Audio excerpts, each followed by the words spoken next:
कस्बा थाना कोलकाता का वही इलाका जहां पुलिस पर आम लोगों की हिफाजत का जिम्मा है, लेकिन अब कस्बा थाने की कार्यशैली पर गंभीर सवाल उठ रहे हैं, और वो भी कारोबारी त्रिपुंजय जायसवाल की ओर से लगाए गए कथित आरोपों के चलते। त्रिपुंजय जायसवाल का दावा है कि उनके ऑफिस में कुछ लोगों ने जबरन घुसकर उनके स्टाफ के साथ मारपीट की। सीसीटीवी फुटेज उनके पास है, जिसके आधार पर उन्होंने कार्रवाई की मांग की थी, लेकिन उनके मुताबिक कस्बा थाना पुलिस ने आरोपियों पर उचित कार्रवाई करने की बजाय उल्टा उनके ही स्टाफ को पकड़ लिया और रात तक थाने में बैठाए रखा। अगर कारोबारी का ये आरोप सही है तो सवाल उठता है, क्या कस्बा थाना पुलिस ने तटस्थ जांच की? क्या पीड़ित की शिकायत पर निष्पक्ष तरीके से कार्रवाई हुई, या फिर दबाव और मिलीभगत के आरोपों में कोई सच्चाई है? इन सवालों की निष्पक्ष जांच बेहद जरूरी है। त्रिपुंजय जायसवाल और उनके बेटे कृष जायसवाल का कहना है कि ये पूरा विवाद एक बाउंड्री वॉल को लेकर है। उन्होंने आरोप लगाया कि उनके भाइयों ने उनकी दीवार का सहारा लेकर दीवार खड़ी करने की कोशिश की, जिससे हादसे का खतरा बना हुआ है। इसके लिए उन्होंने 144 धारा भी लगवाई, लेकिन काम रुकने की बजाय जारी रहा। ये दावा है त्रिपुंजय जायसवाल का। सरकारी नियमों के मुताबिक जब भी 144 धारा लागू होती है तो किसी भी तरह का निर्माण कार्य जिससे शांति भंग होने की आशंका हो तुरंत रोका जाना चाहिए। अगर इसके बावजूद काम जारी रहा है तो संबंधित थाना प्रभारी की जिम्मेदारी बनती है कि वो आदेश का पालन सुनिश्चित करें।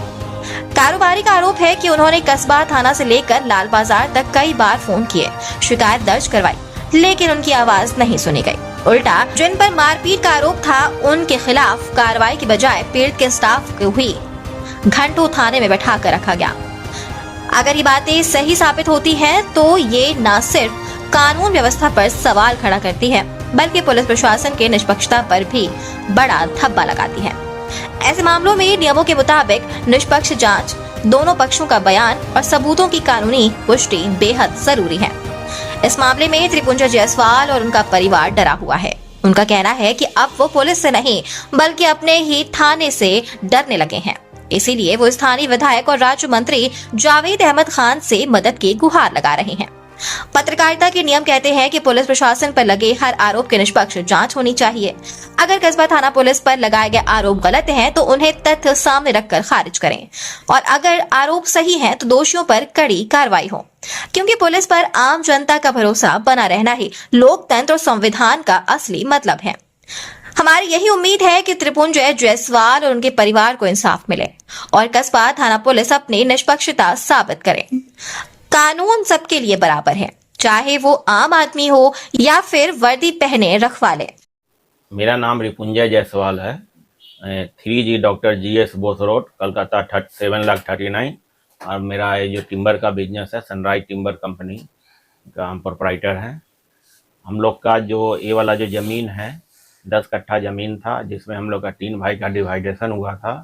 जब हम लोग मेरा जो अपना पार्ट जो है हम जो बाउंड्री कर लिए हैं, उसके बाद 2-2.5 महीना पहले मेरा भाई लोग जो है वो वाला, जिस समय हम लोग ज़मीन का डिवाइडेशन हुआ था उस समय बोले थे, हम बाउंड्री कर लिए थे 5, तो उस समय बोले थे कि हम 5 इंची कर रहे हैं, आप लोग भी कर लीजिए, दोनों मिला करके 10 इंची का बाउंड्री हो जाएगा तो मजबूत हो जाएगा।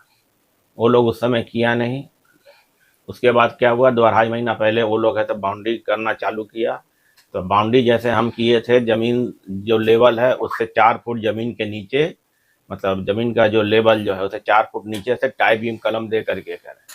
वो लोग जैसे बाउंड्री जैसे कर रहा है, ज़मीन का जो लेवल है उससे एक ईंटा दे करके, 2-3 ईंटा दे करके खाली मेरा ज़मीन से ये जोड़ दे रहा है, ईंटा जोड़ दे रहा है। हम बोले कि ऐसे करे, काम करने से तो होगा नहीं है, तो जो भी जो काम करना होगा तुमको, जैसे हम ये तो मेरा ज़मीन के बाउंड्री के ऊपर है तो भार आ जाएगा, ये तो चाँप पड़ेगा, मेरा डैमेज हो जाएगा।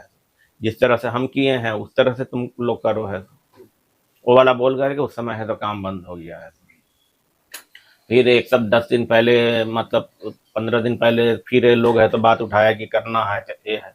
हम बोले कि ठीक है, करना है तो अपना जो जिस हिसाब से हम जो किए हैं उस हिसाब से है, तो मतलब क्या बोलता है, उस समय तो किया नहीं, थोड़ा छोड़ करके बनाओ उसको है। तो एक समय जब बन जाता है तो कोई दिक्कत नहीं है। अभी तुम उसके ऊपर कर रहे हो तो इससे क्या होगा, मेरा बाउंड्री के ऊपर चाप दे रहा है। और कलम ये सब भी नहीं दे रहा है। मतलब 20-20 फुट के ऊपर एक तो नाम का मतलब, कलम देने का मतलब होता है जमीन से मतलब 3-4 फुट नीचे, कम से कम ये करके नीचे से उठाना। वो क्या कर रहा है, थोड़ा सा ये करके कलम है तो ये खड़ा कर दिया, दिखा दे रहा है कि हमारा ये है। उसके बाद भी पुलिस आया था उसको दिखाने के लिए 10-12 दिन पहले, कुछ कुछ कलम बोला कि ठीक है हम ऐसा दे देंगे। ये काम नहीं मजबूती होने के कारण हमें तो ऑब्जेक्शन लगाए कि नहीं ठीक है तो स्टॉप वाला कर दो, है तो जो भी है काम ढंग से किया जाए है। तो ये ऑब्जेक्शन कहाँ लगाया आपने? ऑब्जेक्शन वो लोग से ही बातचीत करके बोले। मेरा 144 हाँ। कंटिन्यू हो था हाँ, 3 महीना का, हाँ। जो मैं नहीं हुआ था। तो 144 हम लोग लगाए थे, तो फिर क्या हुआ 144 वो वाला खत्म हो गया। ये लोग क्या उसी का फायदा देख करके शनिवार को ये करके काम है तो बोले थे बंद कर दिया। फिर क्या किया शनिवार के रात में क्या किया, पूरा सामान उमान गिरा करके जितना है, शनिवार का रात से ही काम चालू करने लगा। तो रविवार को हम थाना में जाकर के हम लोग ऐसे कंप्लेन किया ऐसा ऐसा है। तो फिर 144 देखा तो बोला कि एक्सपायर हो गया है, तो 2 महीना का था। मतलब वो लोग का मतलब समझ नहीं पाए हैं तो एक्सपायर हो गया है तो क्या है। वो लोग जोर शोर से कहा, बोले आप लोग के पास 144 नहीं है, सब नहीं है, हम लोग कुछ नहीं करेंगे। फिर मंडे को हम लोग 144 ला करके भी दिए, फिर भी वो लोग है तो नहीं सुन रहे हैं। बोले कि नहीं वो कर रहा है अपना कर रहा है। एक बार भी आए भी नहीं देखने के लिए, प्रशासन नहीं आया? नहीं। बोले कि अपना जमीन पर वो कर रहा है, चाहे ये कर रहा है, हम लोग कुछ नहीं कर सकते। अभी क्या हुआ, अभी क्या बताइए? अभी जो क्या हुआ मतलब 17 जून से आपको फुल फ्लेज में काम हो रहा था। हम 17 जून को फ़ोन करके मना किए, धीरज जायसवाल को मना किए।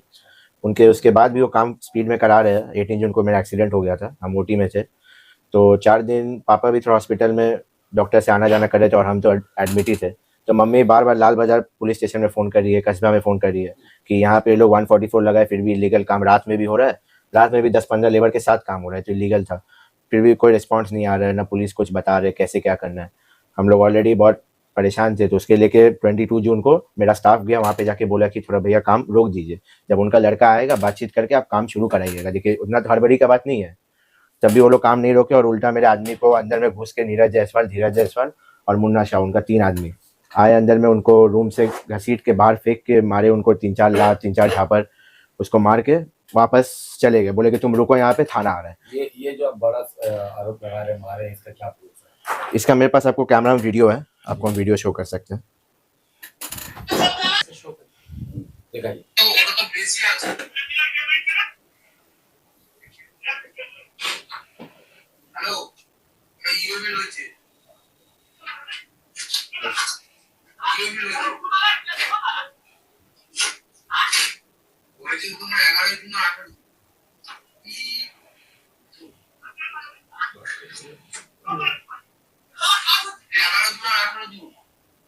फिर क्या हुआ? ये मानने के जस्ट बाद वो धमका के गया कि तुम रुको, थाना आ रहा है, थाना आ रहा है। तो इंस्टेंट मेरा आदमी यहाँ बैठा हुआ था, मेरा आदमी 10 मिनट बैठा, भागा नहीं, यहीं पे था, कोई दिक्कत नहीं था। बाहर मुन्ना शाह घेर के रखा था। थाना इंस्टेंट आपको 10 मिनट में आ गया, उस साइड गया, 3-4 मिनट बात करके इस साइड में आके थाना उठा के ले गया। मेरा आदमी पूछ रहा है क्या मैटर है, क्या केस के बेसिस पे आप उठा रहे हैं, या क्या हुआ है, कुछ बताइए। बोला तुम शांत रहो वरना तुमको भी ले जाएंगे, तुम यहाँ पे काम करते हैं, तुम शांत रहो वरना तुमको भी ले जाएंगे। ना पूछा मालिक कहाँ पे, ना पूछा कि क्या हुआ है, ना पूछा कि तुमको कौन मारा। किसको बोला तुम शांत हो? मेरा एक आदमी था, धनंजय कुमार बोलता है, हाँ, दूसरे स्टाफ को बोला। ओके। उसको ना मेडिकल सपोर्ट मिला, बेचारा इतना मार खाया, कमर पे चोट था, ना कुछ मेडिकल सपोर्ट मिला। उनको थाना में ले जाके बैठा दिया गया। मतलब एक तो बेचारा मार खाया, उसके बाद उसी को पुलिस लेके गया? हाँ, उसी को पुलिस लेके गया। अच्छा। उससे पूछा भी नहीं गया कि क्या हुआ है, कौन मारा आपको, क्या मैटर है। तो फिर उसके बाद क्या हुआ? उसके बाद मेरा आदमी थाना में गया पूछने के लिए कि कैसे है, क्योंकि इसको तो मेरा काम करते हैं, मेरे को तो देखना पड़ेगा। तो उनको चोट वोट लगा था, दवाई दिया, क्रीम दिया, तो खाने पीने को दे के छोड़ दिया। वहाँ पे रात में अकेले था वहाँ पे, रात में 12-1 बजे सडन, रात में 12 बजे उनको पुलिस छोड़ दिया और 12 बजे 1 बजे आके यहाँ पे रूम में सो गए। हम लोग को मालूम नहीं था, सुबह हम लोग को मालूम चला। सुबह उसके बाद 9-10 बजे वो हम उनको बोले कि चलिए हम लोग कोर्ट में बात करेंगे, क्या नहीं है, केस करेंगे, लीगल तरीके से एक्शन लेंगे, आपके साथ गलत हुआ है। तो वो इतना डर गए कि आप बोले कि मेरा सैलरी मेरे को दे दो, हम नहीं करेंगे। और सैलरी लिए और डर से यहाँ से गायब है। तो जो मारपीट जो हुआ आपके लेबर के साथ में, उसका FIR हुआ है?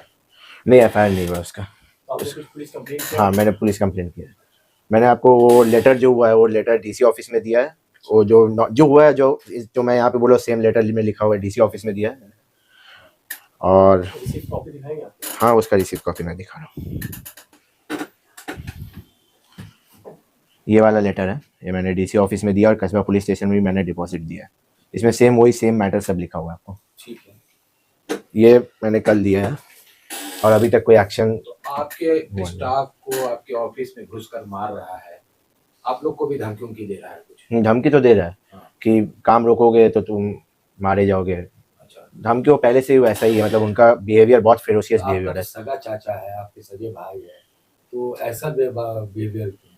उनका आज से नहीं, उनका स्टार्टिंग से ही, मतलब पहले से ही बिजनेस मैटर्स को लेके बहुत सारा बहुत रफ बहुत डिस्प्यूट है, मतलब बहुत रफ है उन लोग का बिहेवियर। पहले मेरी मम्मी के साथ भी वैसे ही वो लोग रफ बिहेव करते थे, और भी समाज में बहुत सारे लोग हैं उनके साथ एक रूम के लिए या प्लॉट के लिए बहुत झगड़ा होता है, बहुत गाली गलौज। एरिया में आपको कोई भी बोल सकते हैं क्योंकि इस टाइप का उनका बिहेवियर है, बहुत फेरोशियस बिहेवियर है।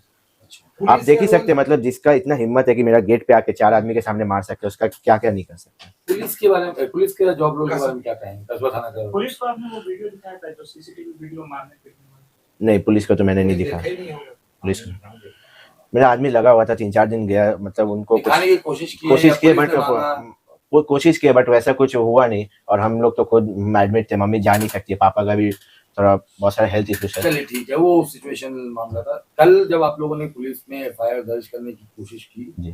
तो उसके बाद कोई एक्शन हुआ? नहीं, उसके बाद अभी तक कोई एक्शन नहीं हुआ। एफआईआर की कॉपी मिली है? नहीं, एफआईआर की कॉपी वो तो मैंने लेटर डिपॉजिट किया, उसके बाद तो 24 आवर्स के अंदर आ जाना चाहिए, बट अभी तक कुछ नहीं आया। 24 आवर्स ऑलरेडी ऑलरेडी हो चुका है, आपके बट पास कोई कॉल वगैरह? कोई कॉल वगैरह नहीं है। इस मुद्दे पर आप कोई लोकल काउंसिलर या क्लब्स हो गए या कोई पॉलिटिकल पार्टी के लोग, किसी से मदद मांगे, कोई बात अपनी बात रखी आप लोगों ने? नहीं, मैंने तो इसके रिगार्डिंग किसी से बात नहीं किया है, क्योंकि मैं तो ऑलरेडी इसके लेके बहुत परेशान हूँ। मैं अभी अपने हेल्थ पे फोकस करके इसमें क्या करूँ, मतलब तो वही हेल्थ को लेके था।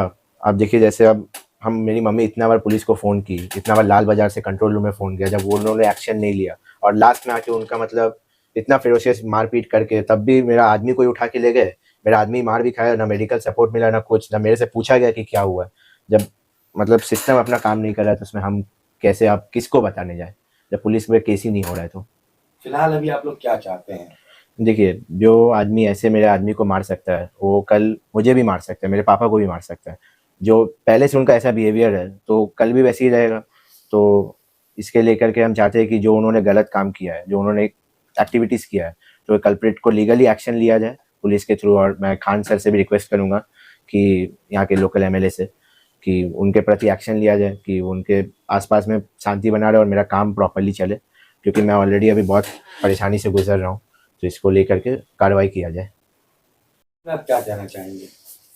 हम हाथ जोड़ करके मतलब आवेदन रिक्वेस्ट करना चाहते हैं कि जावेद खान एमएलए सर को कि इस मामले में हस्तक्षेप करें, और हम लोग इसके लेकर के हम लोग को इंसाफ चाहिए। जो मेरा गोडाउन और इसमें ऑफिस में आकर के जो मारपीट किया है उसके ऊपर कार्रवाई किया जाए, उसको है तो इंसाफ मेरा अरेस्ट किया जाए, मेरा रिक्वेस्ट।